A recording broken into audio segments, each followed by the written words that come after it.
Tal como lo cortés no quita lo valiente, así lo hilarante no quita lo profundo. Y dado que la vida es un juego, aquí comienza La espada de Damocles, la ficción más real que puedas concebir.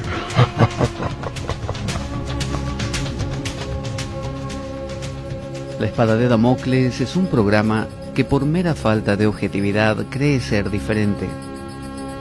Personajes mitológicos salidos de los más profundos avernos. Leyendas escabrosas y sin sentido. Curiosidades inquietantes e inútiles. Historias antiguas malversadas por nuestra incapacidad de entendimiento. Y cuentos carentes de profundo significado.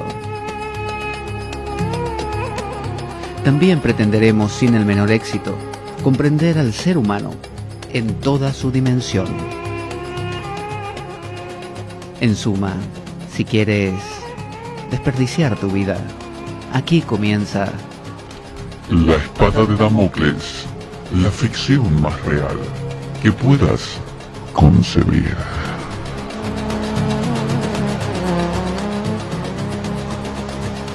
todos los domingos de 2:30 a 4:30 de la tarde aproximadamente aquí, en el 107.3 de la FM por la Radio Cuca, aquí en Asturias, España, por supuesto. También puedes oír y descargar nuestros programas grabados a través de nuestra web www.espadaweb.blogspot.com. ¿Y sabes qué?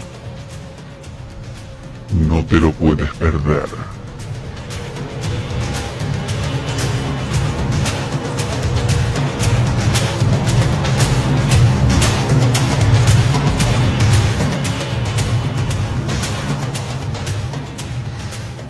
Buenas tardes a todos los damocleanos y a los no damocleanos todavía no iniciados en este antiguo culto mistérico de la espada de Damocles. Aquellas personas que ingresan dentro de esta fraternidad, dentro de esta secta damocleana, básicamente no tienen regreso. Una vez que entraron, difícilmente puedan salir. Es una secta que tiene un camino solamente de ida. Como toda secta, ¿no? Una secta que se precie no es aquella que permite que sus miembros puedan escapar fácilmente de las garras de dicha agrupación. Y bueno, la espada de Damocles no es la excepción. Y una vez que se apodera de las mentes y de los corazones de los oyentes frecuentes, bueno, no les permite deshacerse de esa cárcel, de ese confinamiento. Pero bueno, es un confinamiento en el fondo feliz, porque la persona disfruta dentro de su mundo damocleano de algunos placeres que la espada de Damocles le va aportando. Así que los aliento a todos aquellos que todavía no son damocleanos, no se han iniciado en este culto, como les decía, bueno, animarse. Si conocen algún damocleano ahí por el barrio, usted me dirá, y bueno, ¿cómo me doy cuenta cuál es un damocleano? Bueno, básicamente tienen marcado en la frente una cruz, no una cruz, una espada, en realidad parece una cruz, pero es una espada, que es la espada de Damocles. Algunos se la tatúan, otros se la graban con fuego, de manera que quede de forma indeleble ahí grabada por toda la vida. Y bueno, en otros casos se van borrando con el tiempo, se van entremezclando con las arrugas, y esos son aquellos damocleanos que pasan desapercibidos, que digamos que están de incógnito, tipo la policía secreta. Pero si usted se entera que hay alguno que oye frecuentemente la espada de Damocles, o que habla de maneras medio incongruentes, o que se viste de manera media estrafalaria, y básicamente que no logra hilvanar dos ideas seguidas, bueno, sepa que es un damocleano. Y puede acercarse a esta persona y solicitarle la participación, la iniciación en este culto damocleano. ¿En qué consiste la iniciación para aquellos que quieran pertenecer a esta selecta agrupación? Bueno, la iniciación, la primera aproximación, que es la definitiva, básicamente, consiste en sentarse amarrado a una silla en un cuarto oscuro, en penumbras, cavernoso, como tiene que ser con toda iniciación mistérica, y frente a él un emisor de radio con la espada de Damocles puesta de forma concatenada. Es decir, programas aproximadamente desde el 2013 en adelante, uno tras otro. Acaba un programa y comienza el siguiente. Entonces se la sienta a la persona y se le hace oír la espada de Damocles, impidiéndole entrar en un estado de sueño. Cuando la persona se empieza a dormilar y a cabecear, se la despierta enseguida, con el clásico baldazo de agua, por ejemplo, ¿no? O un cubo, aquí en España se dice un cubo de agua lanzado a la cara, o un vaso con agua simplemente, si no se tiene un balde, un cubo a mano. Entonces la persona se ve obligada a dejarse permear por estas ideas damocleanas tan particulares y va cambiando su genética. La persona va haciendo una especie de mutación del ADN. Y cuando sale de esta iniciación intensa y transformadora, es realmente un antes y después. Y esa persona, cuando sale de ello, ya es una damocleana o un damocleano hecho y derecho.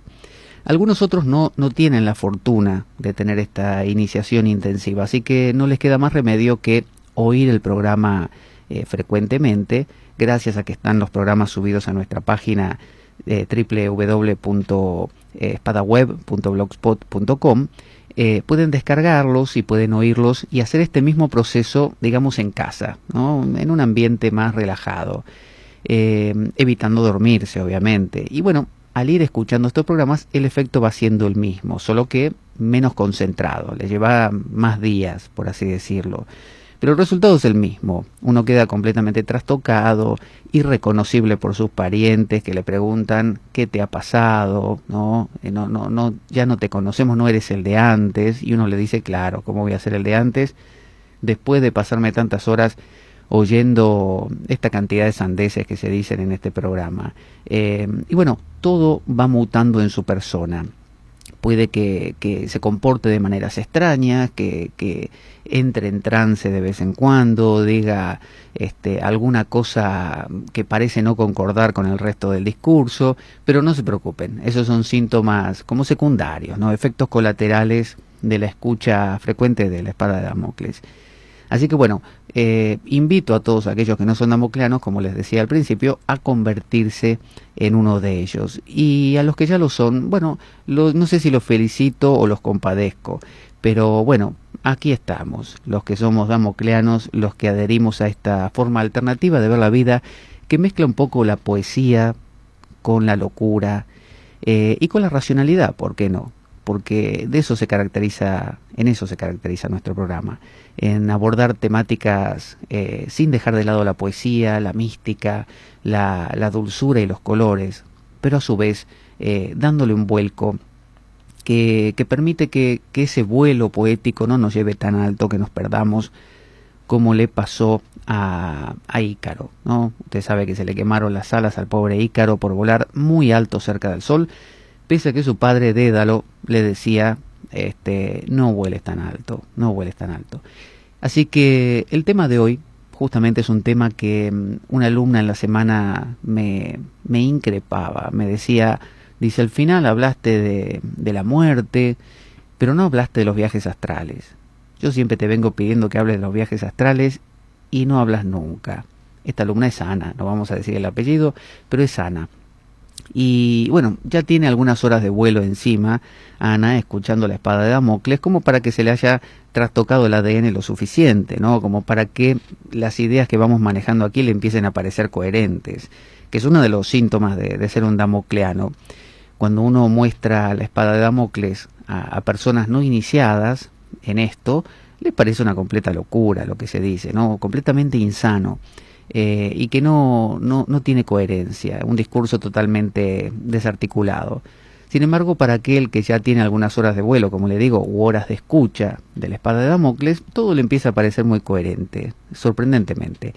Así que Ana, que ya tiene unas horas de vuelo y le parece coherente el programa, me ha pedido que hable de los viajes astrales. Así que bueno, ese será nuestro tema de hoy. Vamos a abordarlo no sé lo que saldrá, no sé qué enfoque le acabaremos dando, pero bueno, plantearemos el tema de viajar, de salir del cuerpo, hablaremos un poquito también de las experiencias de casi muerte, hablaremos del déjà vu, con perdón de Conchita que no me sale en francés, no sé si será déjà vu o algo por el estilo, ya ella me corregirá durante la semana. Y bueno, y algunos temas afines, los registros akáshicos, usted me dirá qué son todas esas cosas. Bueno, por eso está este programa, para que usted lo escuche. Pero recuerde eso, si usted ya se escuchó varios programas de la Espada de Damocles, lo que digamos le va a parecer muy coherente. Vamos a comenzar escuchando un tango de Gardel, de Carlos Gardel, que es el maestro del tango directamente, y este tango se llama Melodía de Arrabal. Ahí lo tenemos. Es un tango lleno de añoranza. Vamos a escuchar a Carlos Gardel y enseguida volvemos con los viajes astrales, aquí en la Espada de Damocles.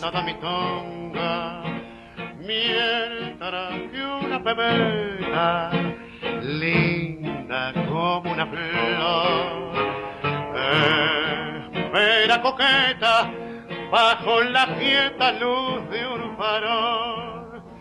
Barrio, barrio, que tenés el alma inquieta de un gorrión sentimental. Pena, ruego, es todo el barrio manejo, melodía de arrabal.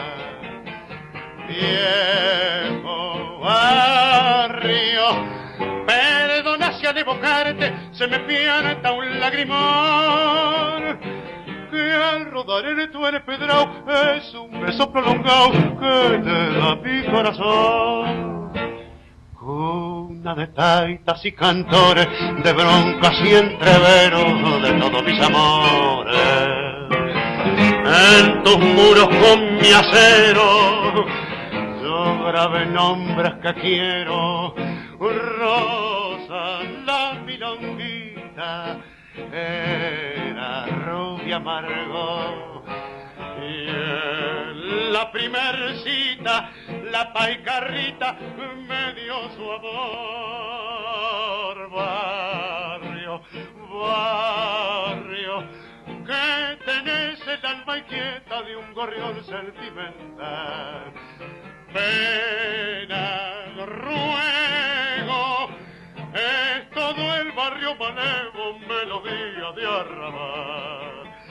Viejo barrio, perdona si al evocarte se me pianta un lagrimón, que al rodar en tu empedrado es un beso prolongado que te da mi corazón. Qué grande el Carlitos, ¿eh? Cada día canta mejor. Usted sabe que en la Argentina, en los antiguos bares que había, o que hay, ¿no? Esos bares de barrio, esos bares que están lejos de los centros de las ciudades, donde hay los grandes cafés, sino aquellos barrios, aquellos bares de gente de pueblo, de gente que trabaja, de gente simple.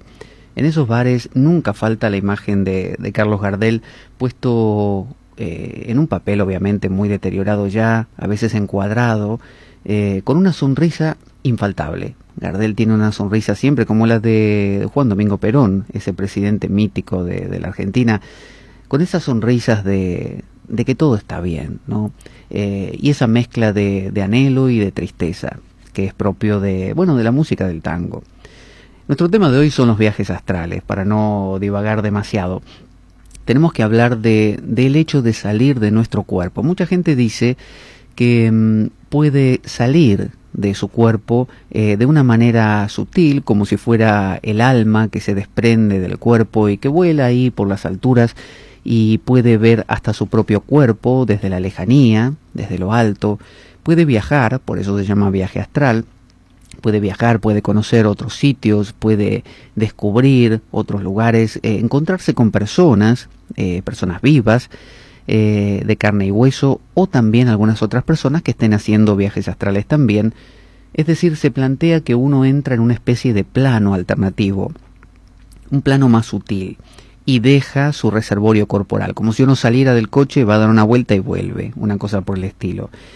Tenemos que entender que nuestro pensamiento occidental, desde Descartes, René Descartes o René Descartes, que en francés no tengo idea cómo se dirá, Conchita de nuevo me corregirá, pero bueno, René Descartes se puso a pensar acerca de todas estas cosas y bueno, llegó a la conclusión, fíjese, que por más que intentó desestructurar todo nuestro pensamiento dual, toda esta idea de Dios, ¿no?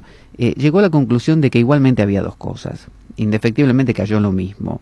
Antes era Dios y el alma humana, o Dios y la naturaleza, esa especie de dualidad eterna de lo divino y lo humano, o lo divino y lo natural. Bueno, Descartes, por más que quiso romper con todo eso, y de hecho lo hizo, acabó dividiendo a la vida entre el espíritu y la materia. Y a él le parecía que los seres humanos éramos como espíritus que vivían dentro de una especie de casa corporal. Y a él le parecía que el punto de contacto, porque el tema es, si el espíritu está dentro del cuerpo, ¿no? ¿Cómo lo maneja? ¿Cómo maneja el cuerpo? ¿Cómo interacciona? Ese ha sido siempre el tema más difícil para los filósofos y los religiosos.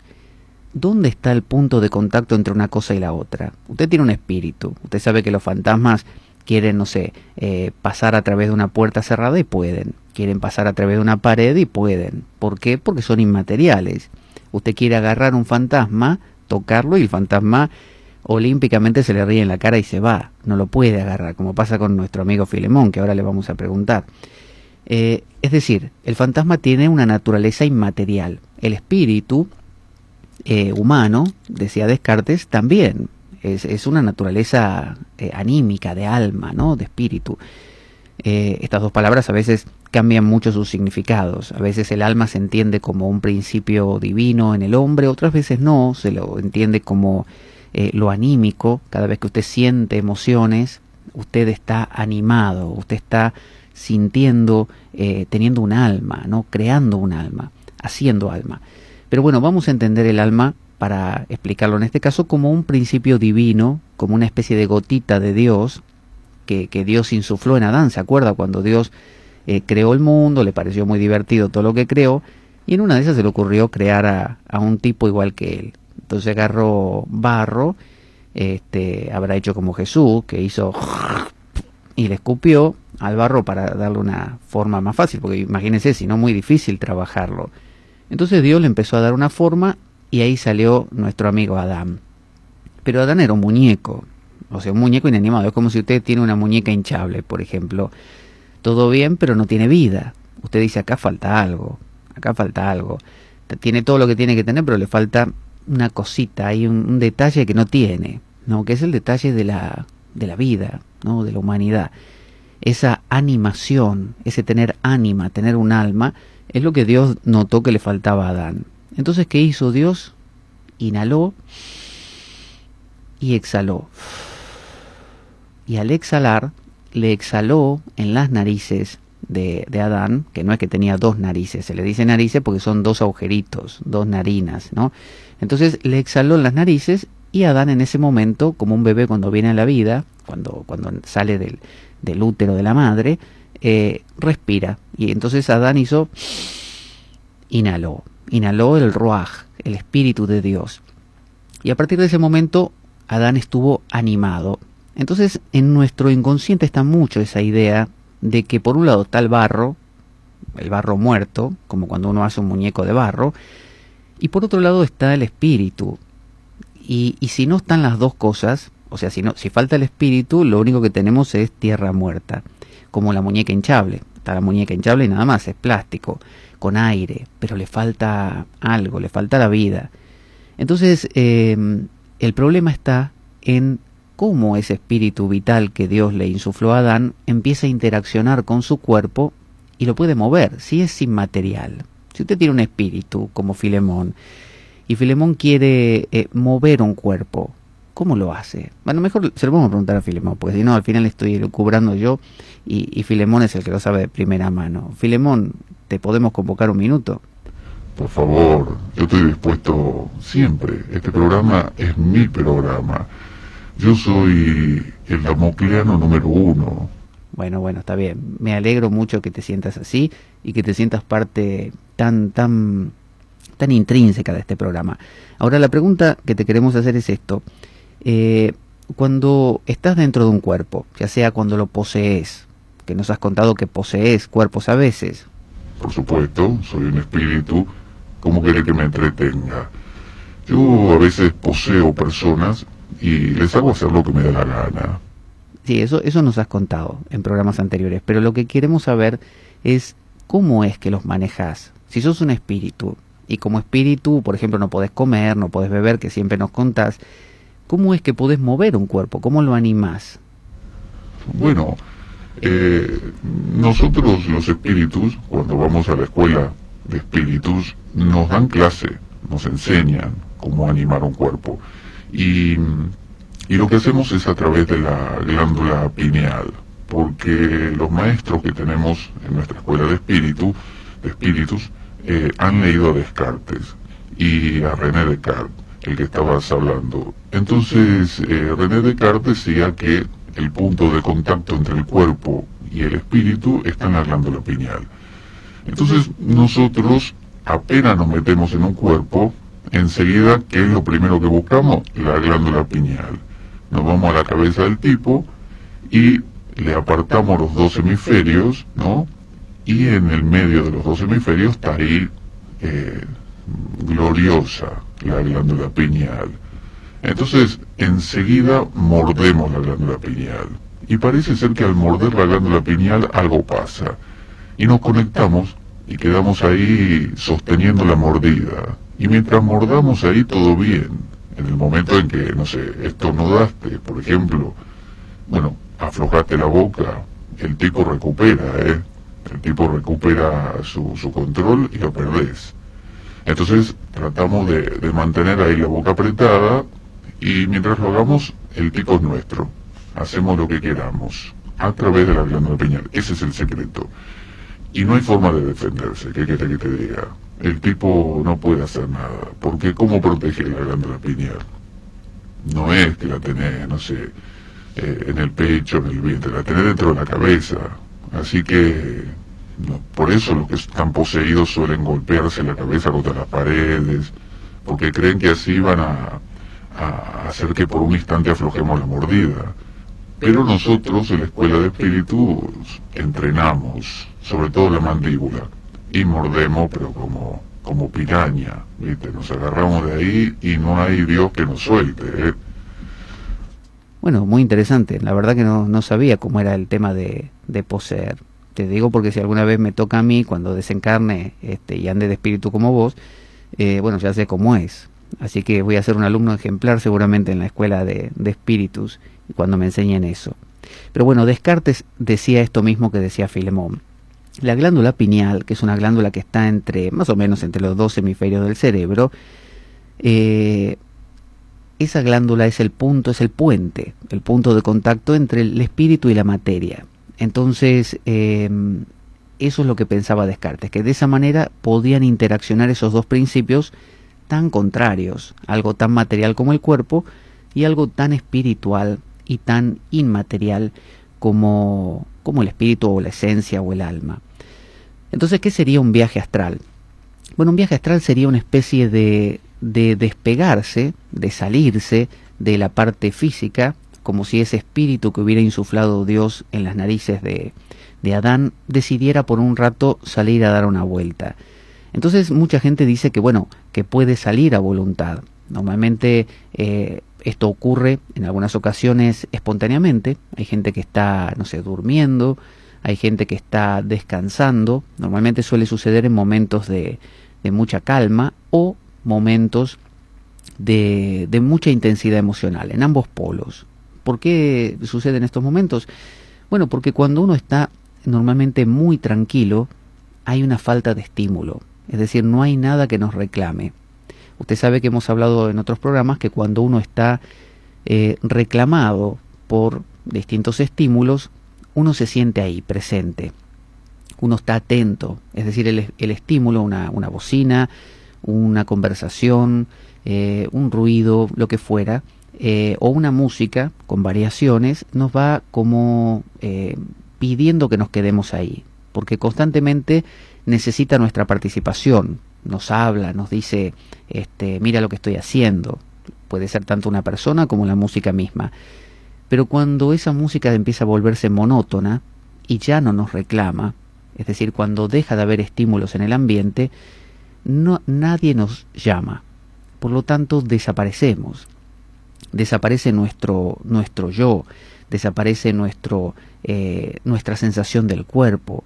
Entonces empiezan a surgir percepciones diferentes, donde uno siente que ya no tiene una dimensión física, es decir, ya no hay una manera de saber cuánto uno mide. Por ejemplo, sucede mucho en las relajaciones, en una clase de yoga, por ejemplo, donde uno empieza a no tener estímulos, es decir, se le propone a la persona que no se mueva, por lo tanto al no mover sus manos, ni sus piernas, ni abrir sus ojos, no renueva el estímulo ni táctil, ni visual, y normalmente lo auditivo suele ser monótono, una música monótona, una voz también pausada y muy calma, que va haciendo que nada llame la atención. No hay un ruido fuerte, repentino, no hay una tos, no hay nada que a uno lo reclame. Entonces, al no haber una información de los sentidos que nos dice, cuando uno escucha un ruido, sabe que uno está, no sé, a 1 metro de ese ruido, porque el ruido, auditivamente uno calcula, el cerebro calcula para evitar un peligro. Entonces, los sonidos nos dan una sensación de dimensión espacio-temporal. Espacio porque me permite saber a cuánta distancia estoy de ese ladrido de ese perro peligroso, por ejemplo, y temporal porque me permite saber cuánto tardaría yo, no sé, en correr para huir, o por el contrario, en treparme a una pared que está cerca. Es decir, me permite contrastar. Pero cuando no hay todo esto, cuando eso está apagado, cuando no hay estímulos durante un rato, empiezo a perder la sensación de diferencia, la sensación de límite, la sensación de medida. Ya no sé quién soy yo, cuánto mido, si soy alto, si soy bajo, si estoy en esta parte de la habitación o en la otra. Entonces empiezo a percibir las cosas todavía, pero ya sin una percepción puntual, sin algo exclusivo, sin decir aquí estoy yo. Esto parece una locura, pero fíjese que no solo sucede en la relajación, por ejemplo, de una clase de yoga, donde la persona dice sentía que flotaba, por ejemplo, o sentía que me había vuelto grandísimo, inmenso, como si abarcara toda la habitación o todo el mundo, ¿no? Es decir, perdí mis límites, o no sabía si era muy pequeño, me sentía como pequeño como la punta de un alfiler, o no sabía en qué posición estaba, si estaba de pie, tumbado, en la parte de arriba de la habitación, o en una de las esquinas de la habitación, o no sabía tu voz, por ejemplo mi voz en este caso, guiando la meditación, en qué parte de la sala estabas. Es decir, se empieza a perder las nociones espaciotemporales. Esto ocurre también en los tanques de flotación. Un tanque de flotación es una especie de como de bañera con tapa. Usted dirá, es como un ataúd. Bueno, sí, en medio como un ataúd. Es como un ataúd, pero muy amplio y lleno con una especie de agua con una concentración salina muy alta. Esta concentración salina permite que uno flote como en el Mar Muerto, por ejemplo, que uno, no sé, es buzo profesional y elige el Mar Muerto para hacer buceo y va muerto justamente, porque no hay forma. Uno se sumerge y vuelve a la superficie. Tiene que sumergirse más o menos con 50 kilos de plomo. Pero sucede lo mismo. En el tanque de flotación uno justamente flota, por eso se llama de flotación. Vio que original, ¿no? Y bueno, entonces al flotar uno no hace ningún esfuerzo por mantenerse a flote, no siente esa sensación de que el agua le va a tapar la cara ni nada así. Además, se pone como cuando uno está en una cama solar, se pone una especie de cobertor en los ojos, plástico, para que nada de luz entre. Además está la tapa, y la tapa hace que no haya nada de luz. Es decir, no hay estímulos visuales, no hay estímulos táctiles, porque uno está flotando. Entonces, no es que tampoco el tanque es grande, no es que es tan pequeño que uno se choca la cabeza contra los laterales, tampoco. Entonces, no hay estímulo táctil. Cuando usted tiene estímulos táctiles, por ejemplo, usted en este momento siente la silla donde está sentado, o si está caminando por la calle siente sus pasos, ¿no? Su presión en el zapato y contra el suelo, siente su propio cuerpo, sus músculos, pero cuando uno está flotando durante un rato, empieza a perder esa sensación, ya no la tiene. Entonces uno no puede, el cuerpo no puede diferenciar si uno está sentado, acostado, de pie, si se está moviendo o no. No puede saber tampoco cuánto mide. El cuerpo se pregunta, ¿cuán grande soy? Y para saberlo necesita chocarse contra algo, compararse con otra cosa, pero obviamente en el tanque de flotación no se ve. Uno no puede compararse con una otra cosa. Tampoco se siente táctilmente. Entonces ya tenemos dos cosas que no están. Tampoco el oído, porque el tanque está sellado de tal manera que usted no escucha ningún sonido externo. Entonces, ¿qué hace el cerebro cuando carece de todos estos patrones? Por empezar, no puede construir una identidad tal como estaba antes. Entonces, empieza normalmente a alucinar. ¿Por qué? Bueno, porque el cerebro básicamente rellena los espacios. Algo que le molesta mucho a nuestra manera de construir la realidad son los espacios vacíos. Entonces, por ejemplo, supóngase, cuando usted recuerda algo, uno dice, sí, me acuerdo de las vacaciones, qué bien que la pasamos, con la familia, sí, y cuando subimos esa montaña, usted cree que se acuerda de todo, pero es mentira, usted no se acuerda de todo. ¿Sabe lo que se acuerda usted? Partes. Usted se acuerda de algunas partecitas sueltas, que son quizás las que más destacadas fueron, las que le dejaron alguna especie de huella emocional, porque le tocaron ahí una fibra. Y lo que hace el cerebro es con todo eso, lo va hilvanando, va rellenando los espacios vacíos, ¿sabe con qué? Con inventos. El cerebro es un gran inventor. El cerebro se inventa lo que fuera para rellenar espacios. Entonces, usted cuando cuenta un recuerdo, pero me refiero a cualquier recuerdo, cuando usted dice, sí, me acuerdo, no sé, la semana pasada el programa de la espada de Damocles, usted no se lo acuerda todo, usted se acuerda pedacitos, cositas sueltas, destellos, e hilvana todo eso y se cuenta a sí mismo y a los demás, si es que le está contando a otros, una historia que parece muy consistente, pero en realidad usted está rellenando espacios. Por eso es que nosotros no recordamos, sino que solamente elaboramos una versión de la realidad. Por eso 10 versiones del mismo evento son distintas entre sí. Entonces, el cerebro rellena espacios. Quedémonos con eso. Así es que cuando usted al cerebro no le deja sentir táctilmente, a través de la piel, ¿no? Sensaciones de posición, cuando usted no le deja oír, cuando usted no le deja ver, el cerebro pierde la posibilidad de crear una sensación de soy esto, mido aquello, estoy en este lugar de la sala o de este sitio, soy hombre o mujer, soy esto o lo otro. Todas esas definiciones se caen. Entonces, ¿qué hace el cerebro? Bueno, el cerebro necesita hacer algo. O sea, algo que no puede hacer nunca el cerebro es quedarse sin hacer nada. El cerebro hace.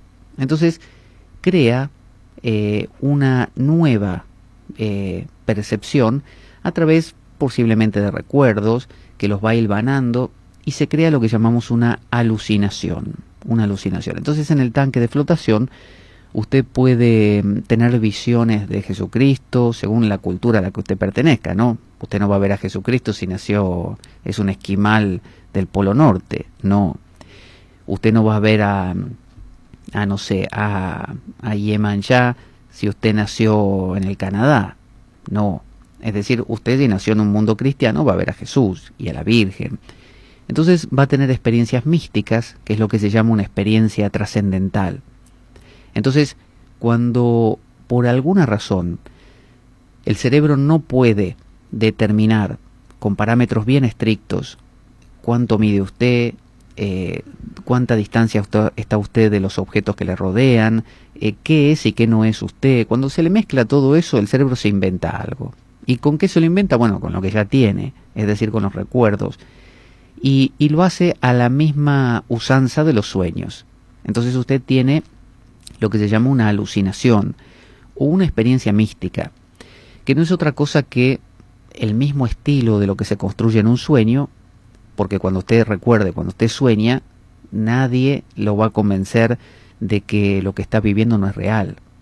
Cuando usted se despierta es otra cosa. Usted se despierta y dice, ah, bueno, fue un sueño, ¿no? Menos mal si fue terrible, o qué lástima si estaba bueno. Pero mientras usted está soñando, no hay quien lo convenza de que eso no es un sueño, a menos que surjan los sueños lúcidos, que ya hablaremos después de eso. Pero quedémonos con esto entonces. El cerebro crea, cuando no hay nada, crea algo. Se hizo un experimento, porque sucedía muy frecuentemente con los escaladores, con estas personas, no los que escalan paredes así nomás, ¿no? Es decir, montes o montañitas pequeñas, sino esas montañas altas, como los Himalayas, por ejemplo, montañas nevadas, que tienen a veces tormentas de nieve, y usted sabe que cuando viene una tormenta de nieve, todo se vuelve blanco, ¿no? No sé si usted estuvo en alguna vez, yo no, pero cuentan los alpinistas que no solo todo se vuelve blanco, porque es la nieve volando, sino que el sonido es una especie de lo que se llama ruido blanco. ¿Cuál es la diferencia entre el ruido blanco, por ejemplo, y el ruido rosa y el ruido marrón? Bueno, le llaman ruido blanco cuando es rosa, cuando es y marrón cuando es simplemente es la variación de cuán grave es, ¿no? El ruido marrón es el más grave. Entonces, cuando el alpinista está sometido a un estímulo constante, es decir, todo blanco, no hay blanco mezclado con verde, con rojo y aparece una pintita de azul, no, todo blanco y no se ve nada.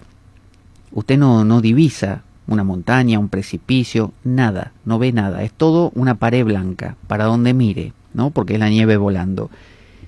Y ni siquiera tiene guías auditivas, es decir, usted no es que escucha, no sé, el agua de la lluvia pegar contra una piedra a 3 metros de distancia y por eso usted se da cuenta de que ahí hay algo. No, usted lo único que escucha es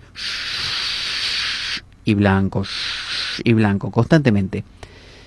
Entonces, se produce un fenómeno que lleva el nombre de un investigador alemán, que ahora no me lo acuerdo, que es una especie de Grossenbach o una cosa así, que él descubrió que muchos de estos alpinistas se los encontraba muertos porque solían desbarrancarse, caerse por un precipicio. Entonces él se preguntaba por qué estos alpinistas no cavaban un pozo, por ejemplo, y se quedaban, como es la usanza, ahí hasta que pasara la tormenta. Bueno, sucedía que los alpinistas, sometidos a este régimen de algo constante, sus cerebros comenzaban a crear algo. Porque el cerebro, le vuelvo a decir, veía una imagen continua, que no variaba, que no le permitía determinar nada, un sonido constante que no variaba y que no le permitía determinar nada. Entonces él necesitaba inventarse algo. Entonces empezaba a apelar a la memoria, y a veces estos alpinistas acababan viendo a su madre muerta, a sus parientes, o se imaginaban cosas actuales, como no sé, que estaban en su casa, ¿no? Caminando por el campo o lo que fuera. Entonces, obviamente, si veían un pariente o al perro que estaba por ahí, lo iban a buscar pensando que era realmente ese animal o esa persona. Y obviamente era un sitio peligroso porque, usted sabe, en la montaña se puede caer, desbarrancar y todo. Y eso les pasaba.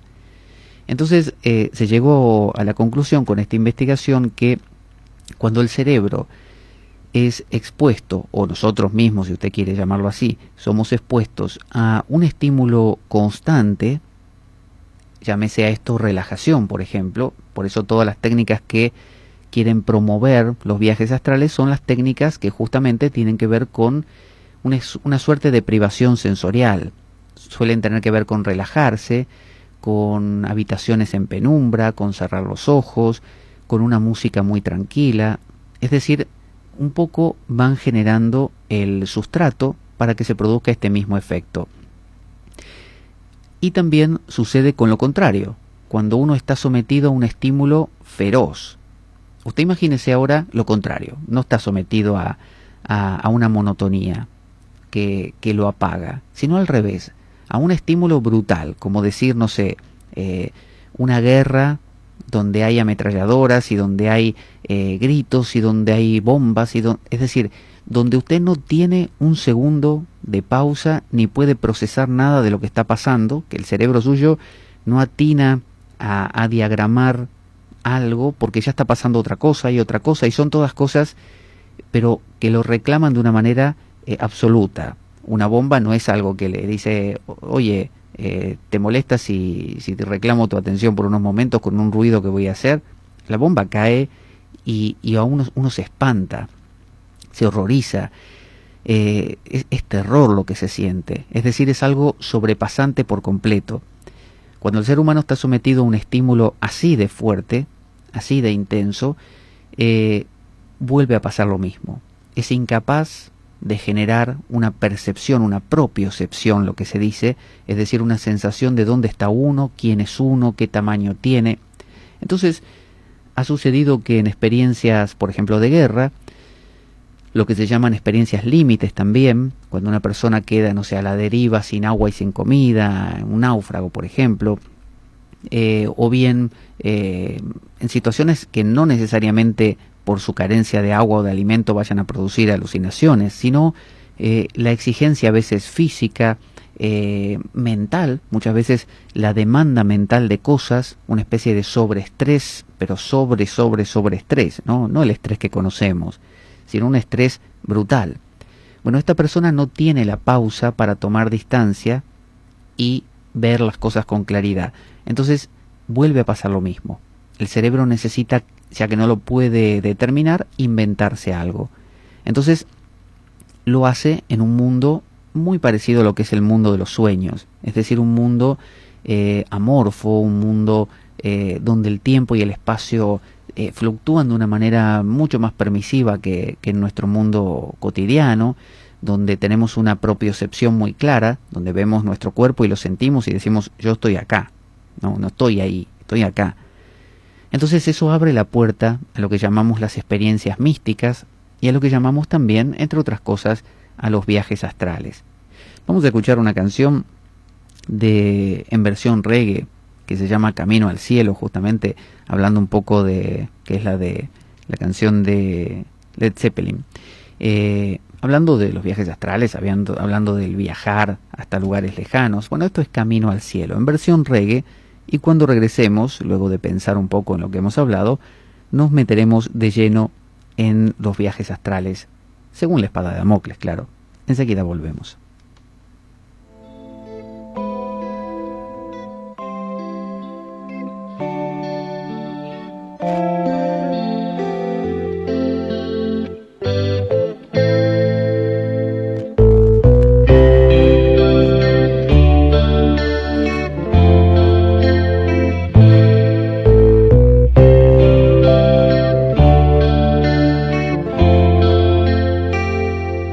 There's a lady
Estábamos escuchando Escaleras al Cielo en una versión reggae.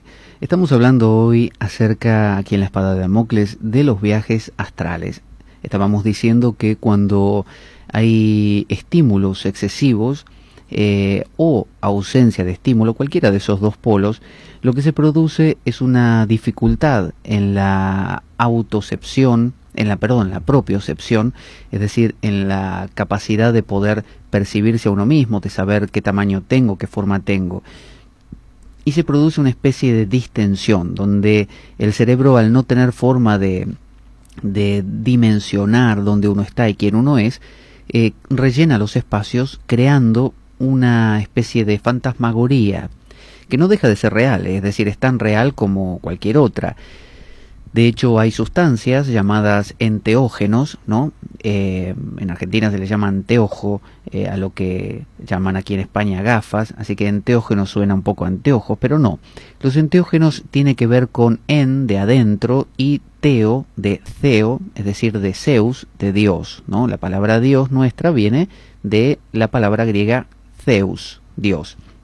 Entonces, son plantas que, por ejemplo, la mescalina, por ejemplo, el hongo de San Pedro, el ayahuasca, que tienen un principio activo, que ahora no me acuerdo, son unas siglas, como DMH o DMC o una cosa así, que este principio lo que permite es una especie de difuminación o disminución de la propiocepción, es decir, de la capacidad de determinar nuestros propios límites a los que estamos acostumbrados, y es lo que llamaría don Juan de Castaneda mover el punto de encaje. Normalmente don Juan decía que tenemos el punto de encaje, es decir, como si el ser humano tuviera encajada la percepción de sí mismo en un punto determinado, y estas plantas pudieran moverlo, desplazarlo. Es decir, permitirnos ver la vida de una manera alternativa, de una manera que no tiene límites tan estrictos en cuanto a nuestra forma corporal. Cuando vimos el programa de Douglas Harding, de Vivir sin Cabeza, que hablaba de que según desde donde uno percibe las cosas, uno puede ser más o menos. Por ejemplo, yo puedo ser Pablo Veloso, pero si voy a la cancha de fútbol y estoy alentando a mi equipo favorito, en ese momento me convierto en la masa de fanáticos de ese equipo, y por lo tanto durante ese rato yo ya no soy Pablo Veloso, yo ahora soy el equipo tal, que odia a muerte al equipo contrario. Y si en ese momento nos atacan, ¿qué le puedo decir? Los chinos, los rusos, los que fueran, y tenemos que defendernos como país, ¿no? Como ciudadano, ya me identifico con el país entero, y ya no soy ni el fanático de este equipo de fútbol que odia al contrario, ni soy Pablo Veloso. Ahora soy un ciudadano de este país, o soy el país luchando contra el país invasor.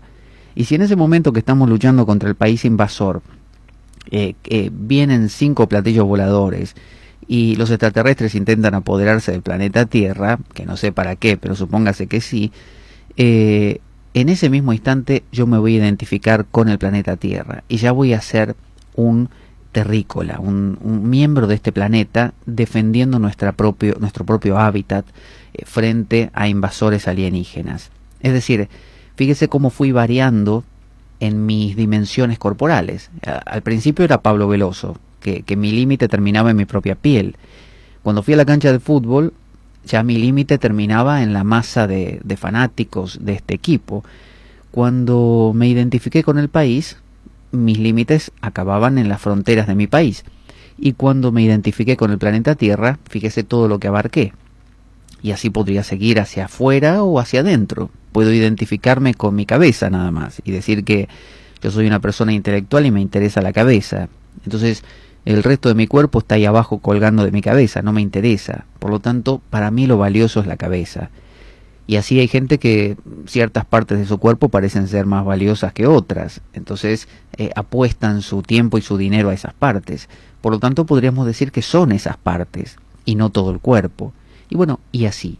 Entonces, fíjese cómo es muy plástica nuestra definición de nosotros mismos. Variamos. Si yo me enamoro de una persona, ahora mi límite no termina en mi propia piel, ahora incluye a la otra persona y lo que le pase me afecta. Si tengo un coche y le tengo mucho cariño, lo mismo. Lo que le pase al coche me pasa a mí. Cuando una persona va dentro de un coche y está, no sé, en un atascamiento de tránsito, la proximidad del coche anterior, posterior y laterales es importante.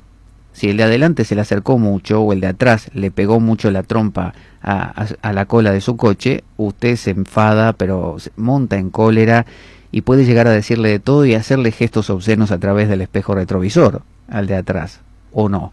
Es decir, usted en ese momento, su coche es su cuerpo, es su límite. Entonces, fíjese, a esto me refiero. ¿Quién soy yo? Bueno, depende de dónde me mire, depende con qué me identifique, depende quién crea que soy. Entonces, cuando usted consume un enteógeno, que puede ser desde el LSD, ¿no?, desde el ácido lisérgico, no me refiero a sustancias opiáceas, por ejemplo, que sí tienen algunas funciones, como por ejemplo la morfina o el opio y sus derivados como la heroína, que producen ensoñaciones también, así como la cocaína, que es un estimulante muy fuerte, por el principio contrario, justamente de hiperestímulo, también produce alucinaciones. Pero los enteógenos tienen la característica de dar como si fuera un toque místico. No solo producir una ensoñación, como que uno ve cosas, sino tener realmente la sensación de que uno es, por así decirlo, uno con el universo. Es decir, uno ya no se siente esta cosita chiquita aquí, y por lo tanto, recuerde, el principio del miedo es la escisión, la marginación. Cuando hay dos, hay miedo. Cuando hay uno, no hay miedo. Si, por ejemplo, yo me identifico con, vamos a lo grande otra vez, con el planeta Tierra entero. Bueno, ninguno de los habitantes de la Tierra me van a dar miedo porque son yo, porque estamos peleando contra los marcianos. Pero si yo me identifico con mi equipo de fútbol, ya el equipo contrario me puede dar miedo, porque es nuestro enemigo. ¿Entiende? Es decir, cuanto más pequeño me vuelvo yo, cuanto menos incluyente y más excluyente me vuelvo, más cosas me pueden dar miedo. Entonces los enteógenos son sustancias que me asemejan a Dios, es decir, me acercan a esa sensación de serlo todo, de abarcarlo todo. Por lo tanto, esa sensación me da mucha paz. Pero tienen una contrapartida, que es la que siempre decimos: cuanto más uno se vuelve el todo, como individuo, porque uno tiene siempre el recuerdo y está fijado, como dice Don Juan, el punto de encaje está normalmente durante toda la vida adoctrinado para mantenerse donde tiene que estar, es decir, donde soy Pablo Veloso y nadie más. Entonces, ya de por sí enamorarse es difícil, porque uno al abrirse al otro se pierde un poco a uno mismo y un día dice: ¿y dónde estoy yo? Bueno, de la misma manera, cuando uno consume un enteógeno, digamos, ese estado de unidad con todas las cosas es una pérdida de identidad personal, y eso aterra. Entonces, muchas veces las personas, cuando tienen esta experiencia que se suele llamar viaje astral, es decir, salirse del cuerpo, dicen. No hay un salirse del cuerpo, señora, no hay. ¿Sabe por qué? Mire, nuestra cultura está basada en este mito de Dios, el alfarero, que crea a Adán la vasija, ¿no? Y el alfarero es como el dueño de la vasija, él sabe todo de la vasija, él creó la vasija y metió dentro de la vasija su aire vital. O sea, le metió el espíritu dentro de una especie de cajoncito, de un reservorio que era ese cuerpo de arcilla que era Adán. Entonces, esa es la idea con la que crecemos, es la idea de que vinimos al mundo. ¿No escuchó esa frase? Por ejemplo, el niño que le pregunta a la madre: «Ma, ¿yo de dónde vine?» ¿Y cómo de dónde vino? ¿Cómo que le va a responder eso a la madre? ¿De dónde viniste? ¿De dónde vas a venir? ¿Viniste con un asteroide? Te trajo la cigüeña, dicen. Y bueno, ¿de dónde me trajo la cigüeña? ¿De dónde vine yo? Los seres humanos no venimos de ninguna parte. En tal caso, los seres humanos emergemos de la tierra, tal como una planta emerge de la semilla. Es como si la planta le preguntara un día a la semilla: «Semilla, ¿de dónde vine yo?» ¿Y qué le va a decir la semilla? ¿De dónde vas a venir? De mí. Y bueno, ¿y vos de dónde viniste? Y de otra semilla, ¿de dónde voy a venir? Entonces, el ser humano no vino a habitar en un cuerpo, no somos habitantes de este cuerpo, somos la vida entera, incluido el cuerpo. Entonces, así como no habitamos un cuerpo, tal como decía Descartes pensaba eso, que éramos espíritus dentro de cuerpos, y que el punto de contacto era la glándula pineal, ¿no? Ese era el punto donde se comunicaban ambos polos. Sin embargo, no somos entes que viven dentro del cuerpo. El cristianismo tiene esa idea, somos almas en cuerpos. Entonces siempre estamos con la sensación de a ver cuándo zafamos, a ver cuándo nos liberamos de esta porquería que es el cuerpo. Por lo tanto, tratemos de no comer comida rica, a ver si nos entusiasmamos, de no tener sexo, no vaya a ser que nos guste, y cosas por el estilo, porque todo eso potenciaría al cuerpo. El mismo San Francisco de Asís llamaba a su cuerpo hermano asno, como una manera amorosa, pero a su vez despectiva, como diciendo hermano, en el sentido de no te voy a maltratar, no te preocupes, pero asno, o sea, no eres a mi altura, no estás a mi altura. Entonces el cuerpo es visto por muchos como una cárcel, como estar confinado al cuerpo. Entonces está la idea de salir del cuerpo, o sea, queremos irnos de aquí, queremos irnos rápidamente. Está el himno ese cristiano que dice ese de juntos como hermanos, miembros de una iglesia, vamos caminando al encuentro del Señor. Y dice, un largo caminar por el desierto bajo el sol, no podemos avanzar sin la ayuda del Señor. Es decir, la vida es una especie de peregrinaje, que desgraciado en realidad, ¿no? Bajo el sol, en el desierto, en el fondo es, no queremos estar en este cuerpo, queremos volver a Dios. Entonces está la idea de salirnos, ¿no? Todo el tiempo queremos deshacernos de nosotros, básicamente. Entonces, ¿qué hacemos? Bueno, ya le conté al principio, los dos métodos que hay para deshacer esta estructura de percepción que tenemos, o sea, mover el punto de encaje, diría don Juan, consisten en o eliminar los estímulos o incrementarlos hasta el paroxismo. Cualquiera de los dos funcionan. Lo del medio no. Lo del medio es lo que tenemos todos los días. Es decir, un poquito de estímulo, un poquito de no estímulo. Y así nos mantenemos activos.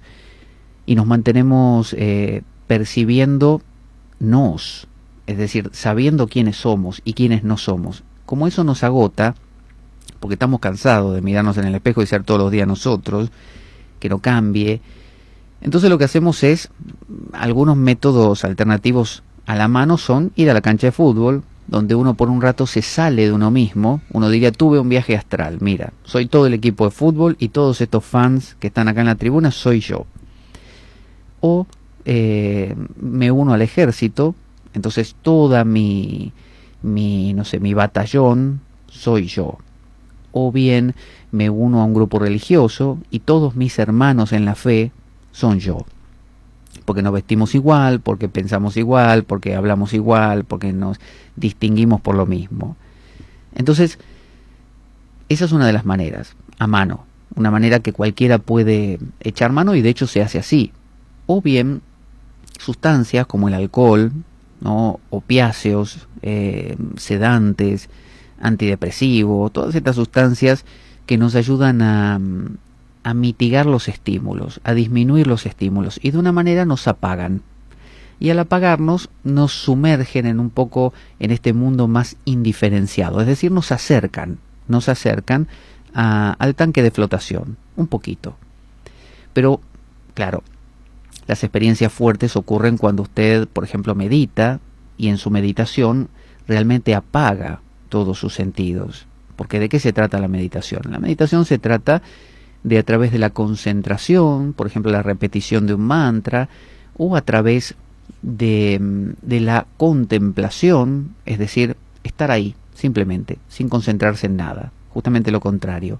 En cualquiera de los dos casos, en el primero por la monotonía y en el segundo por la no fijación, deja de haber estímulos. Y ahí está la puerta abierta para dos cosas.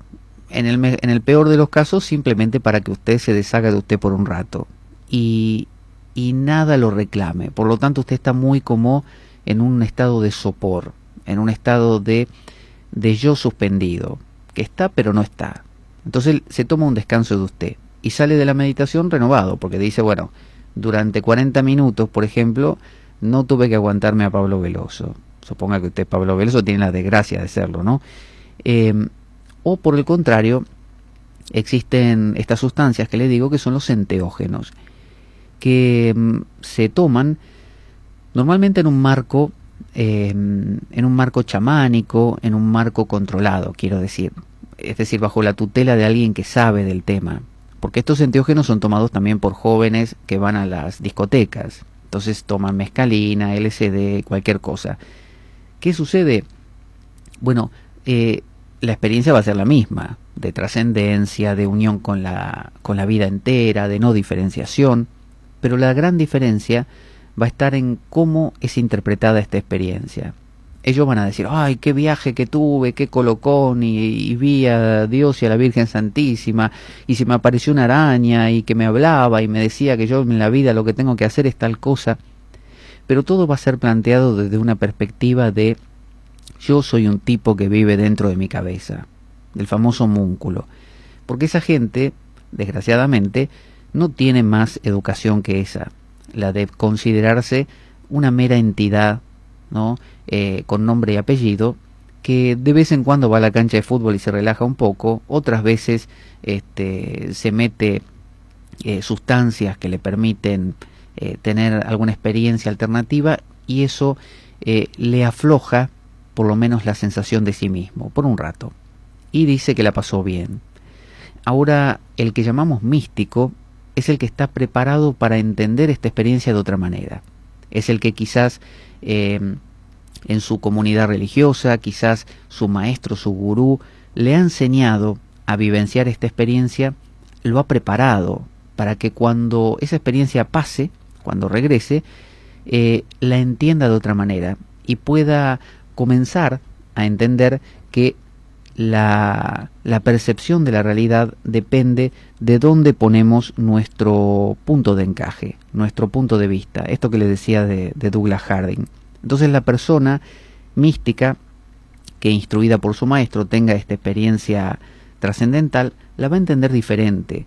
Va a poder, al regresar, vivir una vida donde ya no sea un ente dentro de un cuerpo, apresado y nada más, que se escapa de vez en cuando a una discoteca y toma sustancias, o que se va a la cancha y nada más, sino que ahora sabe que no es un algo dentro de otro algo, es decir, un alma dentro de un cuerpo, sino que ahora es la totalidad de la vida, y que lo pudo vivenciar en la experiencia mística, o ya sea provocada por una planta, de estas que se llaman plantas maestras, o bien a través de la meditación. Entonces esta persona lo que cambia ahora es su paradigma, su mito, su mitos. Es decir, ya no se ve a sí mismo como un ente apresado dentro de un cuerpo, sino que ahora sabe que es la totalidad. Sabe porque lo ha vivenciado inclusive, pero lo ha vivenciado con una enseñanza detrás, con un trasfondo que le permite decodificar de otra manera esto. Fíjese que toda la generación hippie experimentó con el LSD, además de la marihuana y otras cosas. Y pregúntese cuántos de ellos tuvieron lo que se llama una experiencia mística, pero una experiencia que les cambió la vida verdaderamente. Muy pocos. La mayoría tuvieron viajes que no fueron más trascendentes que ser simplemente una anécdota para contarle a sus nietos. Entonces, y seguir pensando que son un ente dentro de un cuerpo que tiene miedo a morir. Entonces el cambio de paradigma, que viene a través de la información, de la enseñanza, permite entender aún estos viajes astrales de otra manera, totalmente distinta y con repercusiones diferentes para la vida. Vamos a escuchar ahora una canción, así meditamos estas cosas, una canción que todavía no he elegido, que la voy a buscar ahora mismo, y bueno, cuando regresemos vamos a seguir hablando de los viajes astrales y le vamos a preguntar a nuestro amigo Filemón. Vamos a escuchar una murga, a ver, una murga donde vamos a hablar, dice la retirada, es el viaje final, la muerte. Escuchemos esto. Es el comienzo de mi viaje, es el final No llevo prisa ni equipaje, solo cenizas en el mar de este remendado corazón.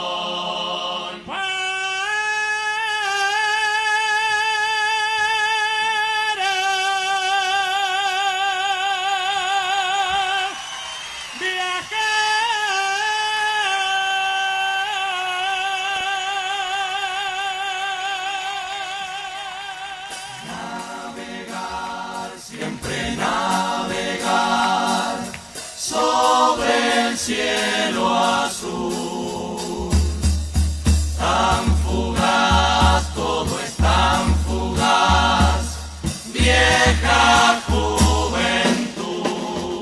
Será mi piel, el viento sur, mi nombre será tierra y nada más. Mi sangre es oro, tu llanto luz,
y empañarle la victoria, balas atropelladas, un minuto de memoria, todas mis madrugadas, 9 lunas, 1000 botellas, una muchacha pobre que un día fue mi doncella, el patio de mi infancia, mi ventana, todo el cielo, las manos de mi padre protegiéndome del mundo entero.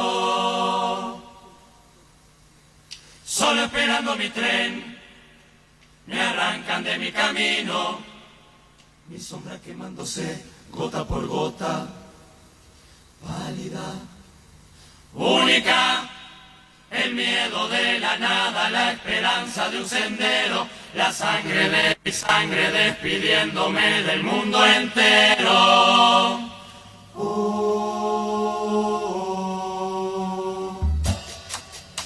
Amigos con el alma buena y el abrazo cálido, amores de miradas limpias y de sueños ávidos, millones de carcajadas empapadas de alcohol, canciones a quemarropa derrotando al dolor. Escuchábamos Agarrate Catalina, murga uruguaya que cantaba acerca de la retirada, bueno, con algunos problemitas de sonido que no se escuchaba demasiado bien, que me decía Urbasi por un mensaje que bueno, que el sonido fluctuaba. Y sí, lo estaba viendo yo también aquí, no sé exactamente por qué, porque las cuestiones técnicas son así. Los cables tienen su propia vida y hacen lo que quieren. ¿Qué estamos haciendo hoy en La Espada de Damocles? Bueno, estamos hablando acerca de los viajes astrales. Estamos aprendiendo acerca de qué son, de cómo funcionan, por qué se llaman así, y también, por si usted quiere, cómo producirlos. ¿Sabe qué? Le vamos a preguntar a Filemón, que es el experto en todo tema de posesión de seres humanos, de viajes astrales y espirituales. A ver, Filemón, ¿estás por ahí? Aquí estoy. Bueno, quería preguntarte si alguna vez has hecho esto de los viajes astrales, de cómo es, porque a quién mejor le vamos a preguntar, porque nosotros como seres humanos podemos hacer viajes astrales, pero bueno, vos sos un espíritu, así que quiero de primera mano la información. A ver, contanos. Bueno, yo voy a contar algo muy personal, espero que se me entienda. Yo en la última vida que tuve, yo ahora soy un espíritu, no morí, yo todavía no morí.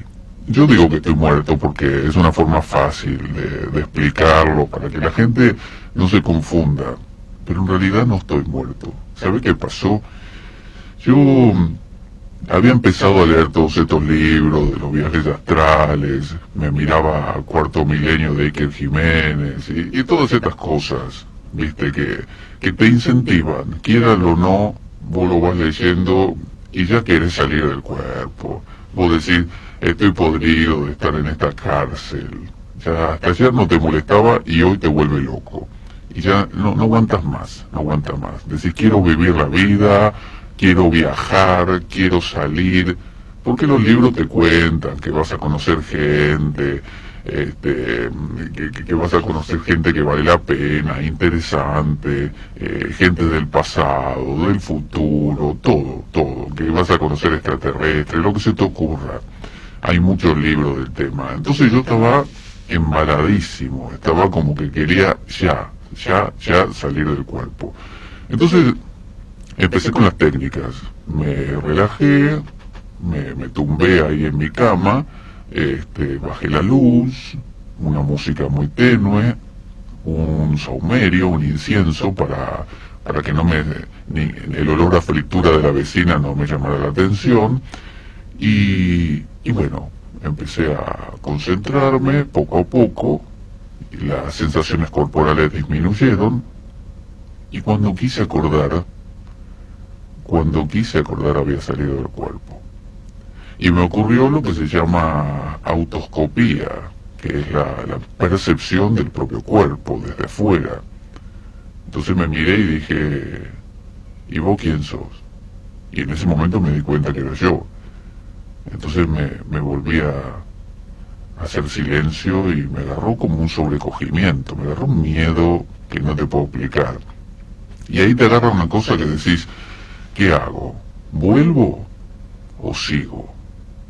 Y como yo tengo ese espíritu, viste, aventurero, yo me vi todas las películas de Indiana Jones y todo, yo dije, no, volver no vuelvo más, yo tengo que seguir. Y me acordaba de eso de ve hacia la luz, y yo dije, yo tengo que salir y conocer el mundo, básicamente. Así que yo vivía en una casita muy humilde, viste. Así que atravesé, no me acuerdo si fueron las paredes o el techo, pero salí volando, y me encantaba volar, ¿viste? ¿A quién no? ¿Viste? Y entré a volar, y pasaba al lado de los pájaros, y miraba todo desde arriba, no, pasaba la gente en un avión y yo la saludaba, la gente no me veía, pero yo feliz estaba con mi nuevo estado. Y me dije, ¿qué puedo hacer? ¿Qué puedo hacer? ¿Dónde puedo ir? ¿Dónde quise ir siempre y nunca pude? Y bueno, dije, me voy a visitar las pirámides de Egipto. Y fui, en un santiamén estaba ahí. Y bueno, caminé, me metí en las pirámides, la gente de seguridad, viste, esa que te vigilan, ni me registraron, así que yo me metí en las pirámides, en las partes más secretas y ocultas de la pirámide, ahí estaba yo. Así que bueno, después que visité las pirámides, visité 4 o 5 lugares más que me apasionaban. No sé, el baño de mujeres de los lugares que yo frecuentaba, todos esos lugares que uno tiene la incógnita de cómo serán. Así que cuando yo hube, digamos, consumido la llama de mi curiosidad, dije, bueno, ¿qué hora es? Y bueno, habían pasado como 6 o 7 horas. Y dije, bueno, voy a volver. No vaya a ser que al que se quedó ahí durmiendo le explote la vejiga, ¿no? Porque yo tenía problemas viste, la edad a los hombres de próstata. Así que cada 10 minutos me levantaba al baño. Y bueno, pasaron 7 horas. Yo dije, a mi cuerpo le va a explotar la vejiga. Así que bueno, empecé a tomar velocidad, porque ya para ese entonces dominaba el tema de la velocidad. ¿Viste Superman, que pone el puño extendido hacia adelante y el otro brazo retraído, y con eso vuela más rápido? Bueno, yo también había desarrollado un método para volar más rápido. Y entonces puse velocidad supersónica, y ahí estaba, en 3 minutos estuve en casa. Entonces atravieso el techo, dispuesto así embaladísimo, dispuesto a casi sumergirme, como si estuviera haciendo una especie de salto mortal dentro de mi cuerpo, y me encuentro que la cama estaba vacía. Y digo, ¿qué pasó acá? ¿Dónde está? Y me agarró un miedo, porque digo, ¿y ahora qué hago? ¿Ahora qué hago? Porque todo bien de mundo astral y de espíritu, pero yo necesito el cuerpo, porque hay cosas que es el cuerpo necesario. Y digo, ¿dónde fue? Y veo una notita que había ahí, en la cama. Y cuando leo dice, le informamos que nos hemos llevado su cuerpo, porque usted se ha retirado por más de 1 hora y media. Yo me había ido 7 horas. Por más de 1 hora y media, que es el periodo estipulado gratuito para salir del cuerpo. Pasado este tiempo, usted está penalizado con la sustracción de su cuerpo indefinidamente. O sea que me habían quitado el cuerpo. Yo no sabía. En los libros no decía que después de 1 hora y media te venían a llevar el cuerpo los inspectores. Y me lo habían llevado. Y yo digo, ¿y dónde? Miré en la parte de atrás del papel, a ver si decía dónde me lo había llevado, y nada. Así que hasta ese momento sigo aquí deambulando. Por eso te digo, yo no me morí, no estoy muerto. Yo soy simplemente un tipo que hizo un viaje astral, y cuando quiso regresar no encontró más el cuerpo. Pero es terrible lo que me estás contando, Filemón, yo no sabía. Yo me hacía la idea de que eras un espíritu desencarnado de un ser que había muerto. No. Eso me pasó en vidas anteriores, pero no, en realidad yo hago un llamado a la solidaridad. Y ahora que la espada de Damocles se oye de distintos países, si alguien sabe, escuchen bien, si alguien sabe dónde llevan a los cuerpos de los viajeros astrales como yo, ¿dónde los acumulan? ¿Quién los tiene? ¿Qué hacen? ¿Que hay un mercado negro de los cuerpos? ¿Qué se los venden? Porque yo me he enterado de una cosa, mira. Yo me he enterado que cuando la gente se va del cuerpo y los inspectores se los llevan, después no tienen dónde volver y se desesperan. Entonces, los que acumulan estos cuerpos los venden. Los venden y muy caro, porque la gente como yo están desesperadas por un cuerpo. Por eso yo de vez en cuando poseo a alguien.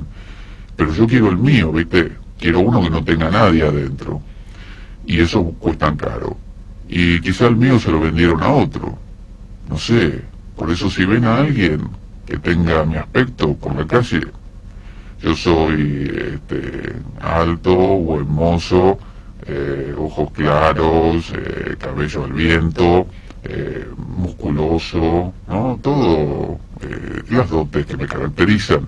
Si ustedes ven a alguien así por la calle, por favor, deténganlo y pregúntenle de dónde obtuvo ese cuerpo, porque es mío. Porque yo quiero volver a mi cuerpo, porque así no me siento bien yo.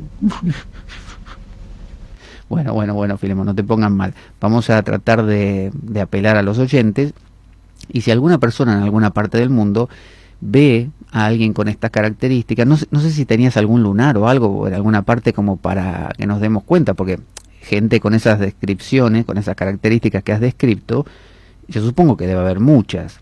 Así que si podés ser un poco más preciso, alguna marquita, un tatuaje, algo que tuvieses, para que la gente pueda decir, este es el cuerpo de Filemón, e inmediatamente te llame, estaría mejor. ¿No tenés algo así?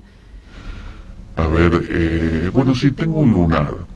Lo que pasa es que lo tengo en una parte, no sé cómo explicarlo, una parte a la que se accede cuando ya hay cierta intimidad.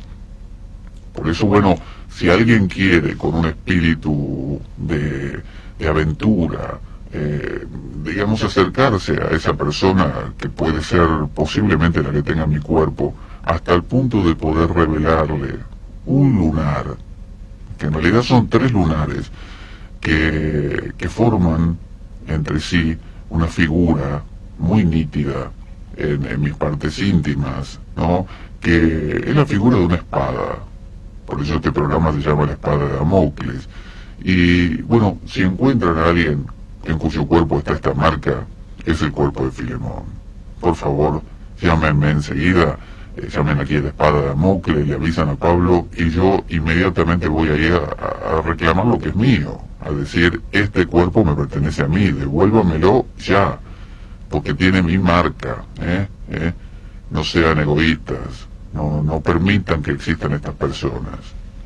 Bueno, Filemón, lo vamos a hacer, no te preocupes. Así que bueno, todos los oyentes están ahí informados del tema, yo supongo que ya estarán con los ojos abiertos, intentando, bueno, observar, simplemente estar más atentos, y tarde o temprano, no te preocupes, quedaremos con tu cuerpo y podremos conocerte de carne y hueso. Así realmente cuando vas a visitar a alguien, como has ido a visitar a oyentes como Patricia Moreno o María Elena, podés realmente comer o beber de verdad con un cuerpo, porque si no, a nivel espíritu no es tan consistente como con un cuerpo. Hablábamos de los viajes astrales. Entonces, nosotros cuando tenemos un punto de vista que tiene que ver con ser un alguien, ¿no?, dentro de un cuerpo, nos da la sensación de estar apresados y queremos salir de ese cuerpo. Entonces, cuando salimos, cuando tenemos esta, podríamos decir, expansión de la conciencia, ya sea a través de un enteógeno, a través de una privación sensorial, a través de una sobreestimulación sensorial, de una monotonía también, ya sea monotonía de exceso de estímulo o monotonía de falta de estímulo, bueno, se produce esta sensación de trascendencia. Pero como nosotros tenemos, decía, esa sensación de ser un alguien dentro de otra cosa, como quien está dentro de un coche o dentro de una casa, nos parece que salimos de ese cuerpo y le llamamos por eso un viaje. Así que cuando decimos tuve un viaje astral, salí de mi cuerpo, en realidad lo que queremos decir es que nuestra conciencia cambió sus parámetros, se movió el punto de encaje, diría don Juan, y uno percibe de otras maneras, de maneras más, menos escuetas y exclusivas, menos excluyentes y más omniabarcantes. Entonces dirá, bueno, tuve una experiencia mística, tuve una experiencia de unión con la divinidad, con la totalidad, de expansión, pero digamos que lo que siempre arrastramos como una especie de sino maldito es la fijación en el yo. Estamos convencidos de que somos un ente, como decía Descartes, dentro de un cuerpo. Por lo tanto, cada vez que tenemos una expansión de la conciencia, pretendemos que eso que somos siga existiendo aún saliendo del cuerpo. Es decir, que aunque se expanda la conciencia, se mueva el punto de encaje, aunque podamos percibir la vida sin fronteras tan rígidas, pretendemos que siga estando con esa misma sensación de cuando estábamos todavía ceñidos por esas fronteras rígidas. No sé si me explico. Es como aquella persona que se va de día de campo y va en coche con su familia, y cuando llega al lugar abre las 4 puertas del coche, enciende la música a todo volumen y se ponen a cocinar algo ahí en el pasto, en el parque, y en realidad no escuchan ni a los pájaros, no escuchan el sonido del viento, no se contactan con la naturaleza porque ponen telas en el suelo para no pisar justamente el pasto o la tierra. Es decir, hasta ponen a veces una carpa de manera de que no les afecten ni los insectos ni les dé el sol. En última instancia no salieron de su casa, se quedaron siempre en su casa. Entonces muchas veces cuando decimos quiero tener un viaje astral o tuve un viaje astral, lo que estamos diciendo es quiero percibir esa totalidad, tener la sensación de trascenderme, pero sin perderme como me conozco. Entonces postulamos que cuando hacemos un viaje astral podemos justamente movernos, como contaba Filemón, ir a las pirámides de Egipto, volar, respirar bajo el agua, hacer todo lo que nos parece que es encantador de hacer, pero siendo nosotros. O sea, todo lo que nosotros no podemos hacer como nosotros, pero hacerlo todavía siendo nosotros. Es como que no pudiésemos desprendernos de la idea de yo. Estamos tan fijos, nuestro punto de encaje está tan remachado en que soy Pablo Veloso, que termina en este cuerpo, que cuando tengo una experiencia de trascendencia, quiero que todavía sea Pablo Veloso el que la tenga. Y ese es el gran error. Es decir, yo no salgo del cuerpo y lo que hago es encontrarme con mis parientes muertos o que viajo así a las pirámides de Egipto. No, no hay un mundo tan inteligible, un mundo tan claro de 2 más 2, 4 como cuando usted está en una conciencia corporal. No, lo que hay es una especie de mundo de ensoñación, un mundo donde no hay una definición tan clara de esto es esto y aquello es aquello. Justamente por eso es tan relajante en tal caso, tan de descomprimir, porque usted se deshace de usted. Pero sin embargo, todos nuestros mundos post-mortems, ¿no? Todos nuestros viajes astrales suelen ser una extensión de nuestra vida cotidiana.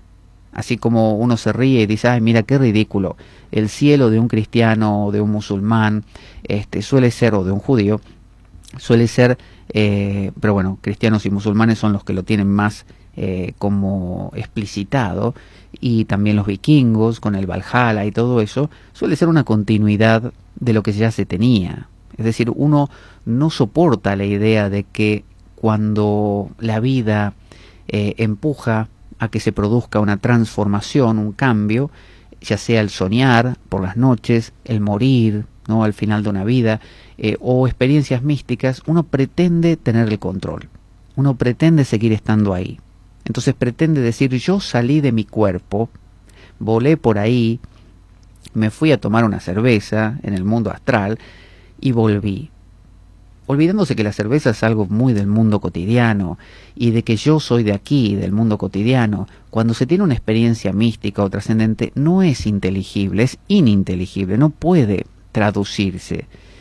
De la misma manera que cuando usted quiere contar un sueño o quiere contar una experiencia mística, lo que hace es intentar que encaje en parámetros de los que se hablan todos los días. Entonces dice, bueno, me encontré con Dios, que es un señor con una bata blanca larga y una barba blanca también, y me dijo que lo que tengo que hacer es tal y cual cosa.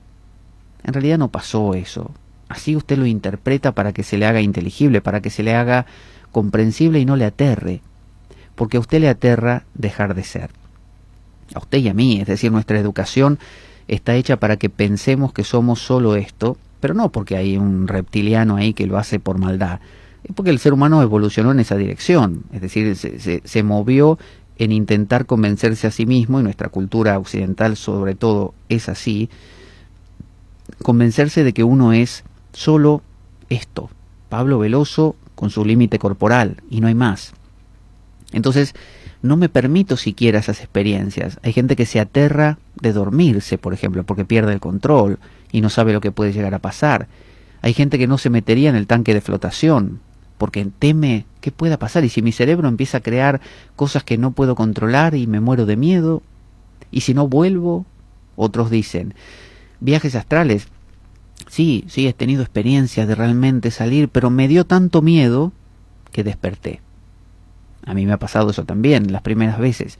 En otras ocasiones tuve otras experiencias que hoy día no le llamaría salir del cuerpo, porque salir del cuerpo implica que uno estaba en un lugar y pasó a otro. Yo no creo que exista eso, de salir de un lugar e ir a otro. Sí cambiar, como decimos, los límites de la conciencia. La conciencia puede volverse más abarcativa, más difusa, y perder más esa fijación personal y exclusiva. Entonces, cuando uno se habitúa a eso, ya no se asusta. Entonces, las primeras veces, en mi caso, que tuve experiencias por el estilo, me dio mucho miedo. Y normalmente se cortaron al instante. Pero, por el contrario, con el tiempo se fueron volviendo más frecuentes porque justamente me relajé. Ahora, el hecho de tener estas experiencias no es entonces una salida del cuerpo, sino más que nada un cambio de parámetros, una posibilidad de percibir las cosas desde ángulos mucho más grandes, como una conciencia, podríamos decir, aumentada. Es una experiencia trascendental, es decir, se trasciende. Cuando uno trasciende algo, no significa que mate lo anterior. Por ejemplo, yo trascendí, por así decirlo, a la niñez para ser adolescente, trascendí la adolescencia para ser joven, trascendí la juventud para ser adulto, ¿no? Y trascenderé la adultez para ser anciano. Pero no maté al anterior. El anterior está en mí, o sea, lo incluí, está inmanente en mí. Entonces, trascender no es viajar, yo no viajé de la niñez a la adolescencia, yo me transformé, y el transformar incluye tomar como base lo anterior, o sea, no negué lo anterior. Por eso este mito de la sustancia y el creador, como pensamos que existe una sustancia básica con que se hacen las cosas y un creador que les da forma, ese Dios que crea de barro a Adán. Entonces lo traemos a nosotros y nos parece que ese Dios somos nosotros, creando o manejando este cuerpo que tenemos, no que somos, solemos decir así, tenemos un cuerpo. Este cuerpo tengo yo, este es mi cuerpo, mío. O sea, yo estoy por aquí y el cuerpo por ahí, y yo lo controlo. De la misma forma que decimos mi brazo, mi cabeza, en realidad deberíamos decir nada, yo, porque la cabeza es yo y el brazo es yo, todo es yo. Entonces, hacer un viaje astral no es un viaje verdadero, no me moví a ningún lado, sigo siendo el mismo yo, solo que mis parámetros se han difuminado bastante, han permitido esa trascendencia. Por eso Nietzsche diría que nos fijamos demasiado en lo apolíneo en contra de lo dionisíaco. Lo dionisíaco es lo que no podemos controlar, es esto de ser la totalidad, lo absoluto, nos sobrepasa, nos aterra.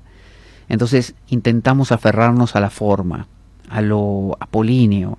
Y algunas personas utilizan también, ustedes saben, estas cosas de viajes astrales, de experiencias místicas, de enteógenos, como un escape, como el que va a la cancha.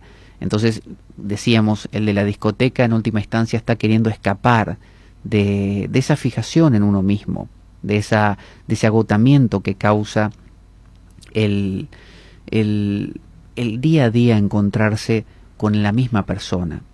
Mientras que otros lo toman como una investigación, lo toman como una especie de descubrir, como un viaje espiritual, como un autoconocimiento. Lo que pasa es que no se conoce más por experimentar más cosas. Es decir, si yo siento que soy Pablo Veloso, o si siento que soy el planeta Tierra entero porque estamos peleando contra los marcianos, en última instancia no me he movido un ápice. Soy lo mismo. Todos los seres vivos consideran que son humanos, es decir, que son el centro del universo. Para los pájaros, ellos son el ombligo del mundo.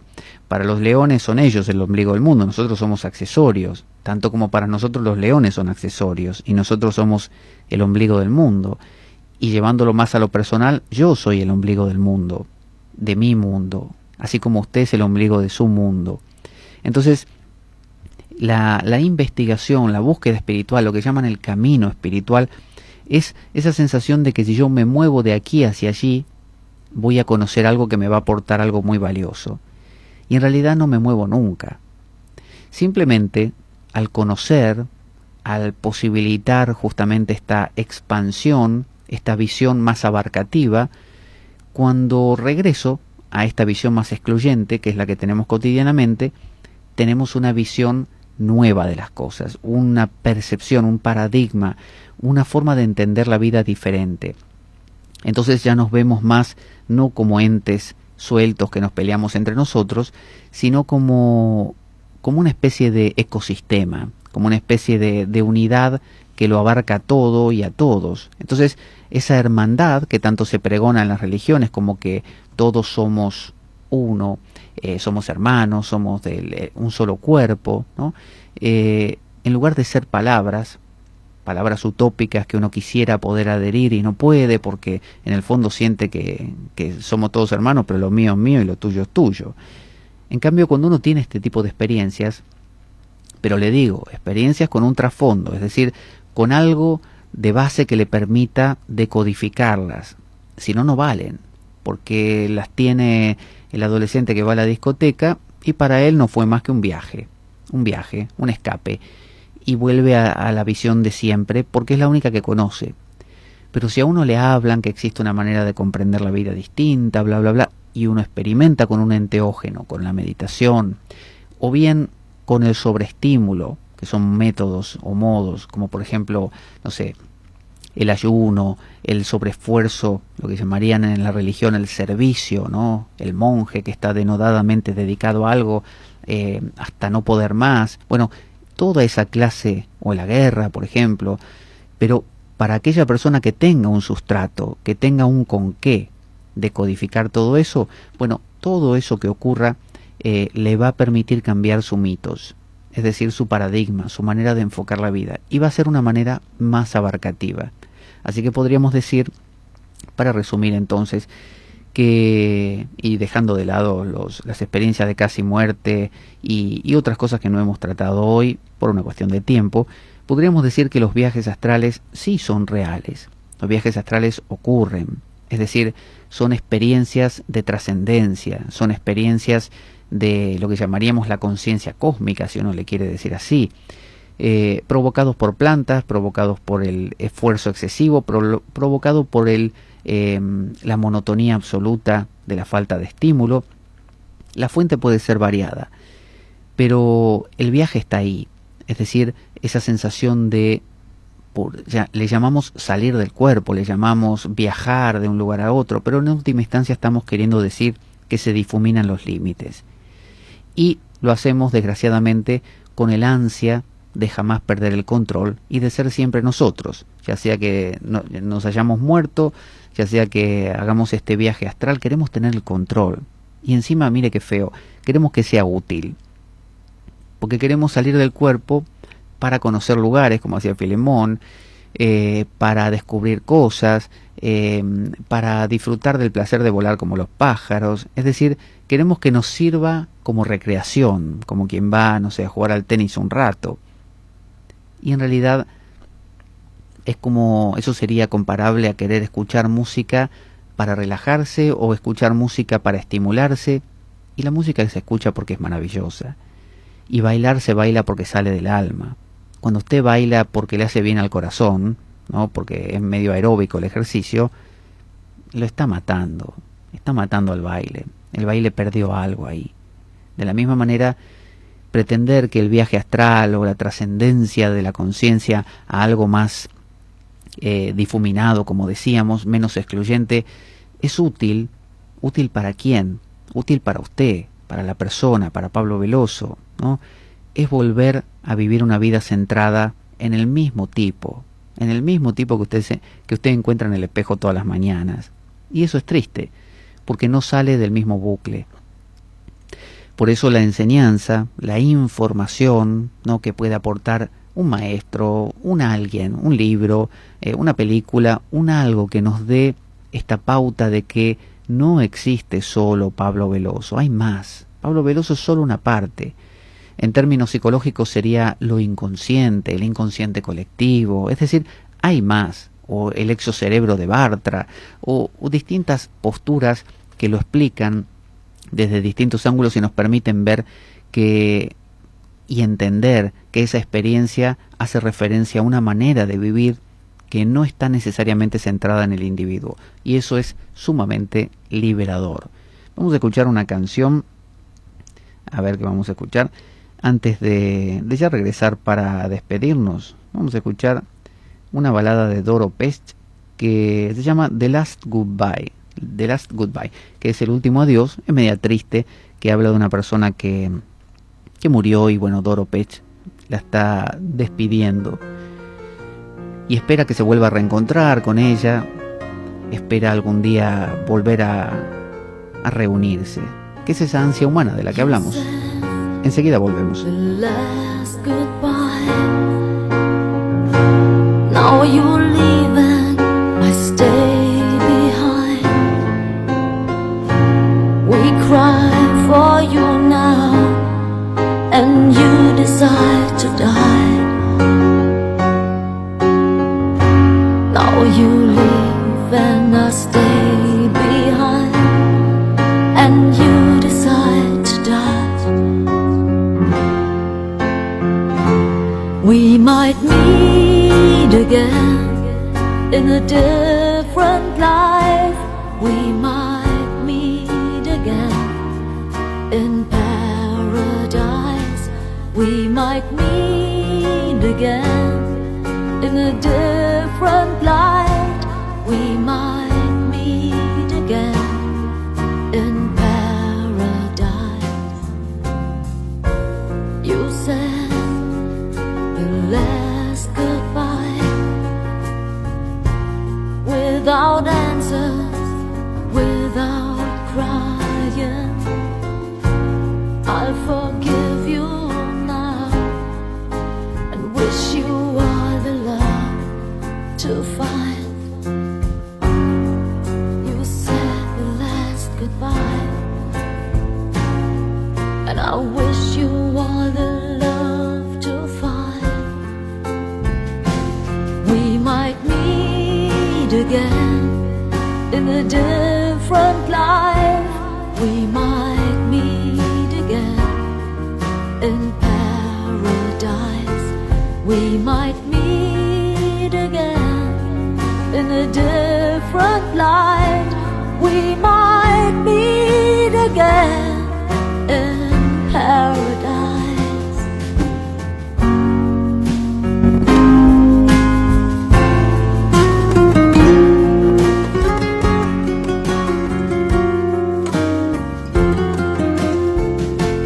We might meet again in a different life.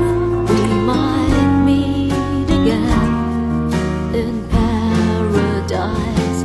We might meet again in a different light. We might meet again in paradise.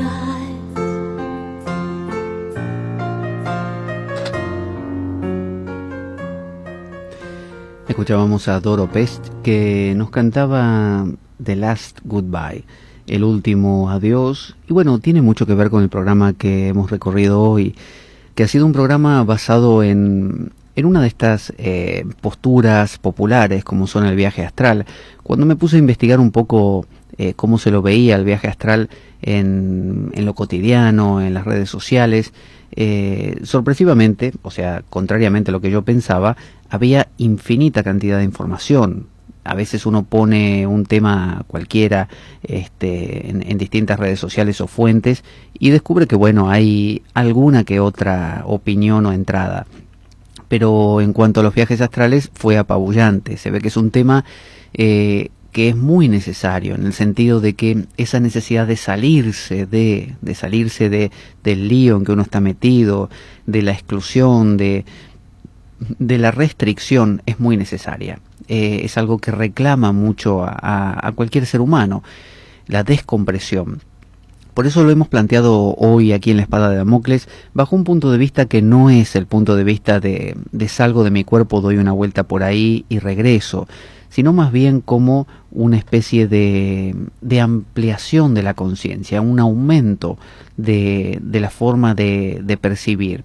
O, si se lo quiere ver así, una difuminación de los límites de la propiocepción, de la definición de uno mismo tan estrecha, lo cual, como decimos, siempre es liberador. Vamos a ir preparándonos para despedirnos. Vamos a poner nuestra cortina por aquí. Ahí la tenemos. Bueno, quiero anunciarles que la semana que viene vamos a tener aquí en el programa, entrevistado obviamente a través de la vía telefónica, a Emilio Ruiz Barrachina, que es un director de cine español. Hace poquito tuve oportunidad de ver la película El Discípulo, se las recomiendo. Hay un documental en YouTube llamado Jesucristo 2.0, donde, bueno, en esta película se narra la vida de Jesucristo, pero un Jesucristo que no tiene la capacidad de hacer milagros, es decir, que no troca el agua en vino en esa boda famosa en que estuvo, no resucita a su amigo Lázaro, tampoco multiplica los peces y los panes, es decir, no un Jesucristo paulino, sino un Jesucristo más que nada judío, un Jesucristo quizás más afín, no sé si a la historia, porque no sabemos del todo si es un personaje histórico, pero por lo menos a lo que las fuentes dicen y el sentido común indica. Entonces Emilio Barrachina creó esta película, esta propuesta, mostrando un Jesucristo pero sumamente diferente. Y en el cine español fue revolucionario porque nunca se había hecho antes. Apenas si se habían hecho películas muy afines a la visión corriente. Así también Emilio Barrachina, a quien entrevistaremos la semana que viene, ha hecho otras películas y documentales, que es una de sus especialidades, por ejemplo, de la vida de Lorca, de García Lorca, y de su asesinato por entrega de sus propios parientes, una teoría que cuando se hizo el documental era solo una hipótesis y que se confirmó recientemente. También ha hecho un documental haciendo un paralelismo entre Orson Welles y Goya. También ha hecho un documental musical, una especie sí, eso sería un musical acerca de Enrique Morente, un intérprete de flamenco español muy conocido y muy querido también, que casualmente al finalizar este musical murió. Es decir, murió un par de días después, o sea que quedó casi como un musical o un documental póstumo. Entonces vamos a entrevistarlo porque me interesa mucho él como persona, alguien que incursiona en temas no planteándolos bajo la beta tradicional o común o popular, sino buscándole un aspecto nuevo, un aspecto diferente. Y bueno, su postura de vida me parece muy ejemplar para las nuevas generaciones que están acostumbradas a simplemente a consumir lo que hay sin nunca aprender a pensar. Y sin aprender también a transitar la vía del esfuerzo, la vía de conseguir aquellas cosas que se consideran valiosas.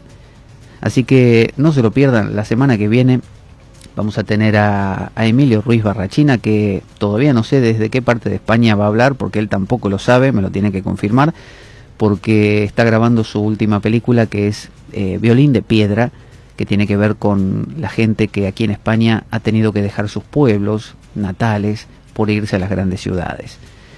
Y la siguiente semana, ya se los anticipo, tendremos de nuevo a Arturo Goicoechea, que es este fantástico neurólogo vasco que ahora reside en Alicante, y que nos va a hablar, yo le propuse, nos había hablado la semana pasada acerca de una visión muy especial que tiene él acerca del dolor como a veces como un exceso de alarma de nuestro cerebro y por lo tanto transformable, ¿no? Con capacidad de redefinirse. Y eso lo aplicaba a la migraña, a la fibromialgia y a distintos padecimientos, incluidas las adicciones. Bueno, le propuse que entonces no esta semana, sino la siguiente, hablemos acerca de esto que tanto se habla dentro de círculos de la Advaita Vedanta, por ejemplo, que es el yo. ¿Qué es el yo para la neurología? ¿Qué función cumple? ¿Qué es el libre albedrío? Si lo hay, el determinismo dentro de las neuronas, qué es el darwinismo neuronal, el fenómeno de la reentrada, bueno, todo lo que tiene que ver con la construcción de la conciencia, la teoría de las mentes, por ejemplo, cómo el ser humano desarrolla la identidad personal, que lo hace quizás a los 2 años y medio, cuando se reconoce en un espejo por primera vez. Bueno, todo eso se lo vamos a preguntar a Arturo, así que ya sabe, semana que viene, 26 de abril, domingo, lo vamos a tener a Emilio Ruiz Barrachina, y el siguiente, que creo que es 3 de mayo, lo vamos a tener de nuevo a Arturo Goicoechea. ¿Qué le parece? La verdad que es un lujo para la espada de Damocles. Yo a veces me pregunto cómo gente tan destacada tiene la humildad a veces de bajar al nivel de nosotros, personas comunes que tenemos estas inquietudes y que queremos saber. Y dado que la vida, claro, es un macabro juego concebido por una mente perversa, usted ya sabe, únete a nosotros el próximo domingo de 2:30 a 4:30 de la tarde cuando escuches las siguientes palabras. La espada de Damocles, la ficción más real que puedas concebir.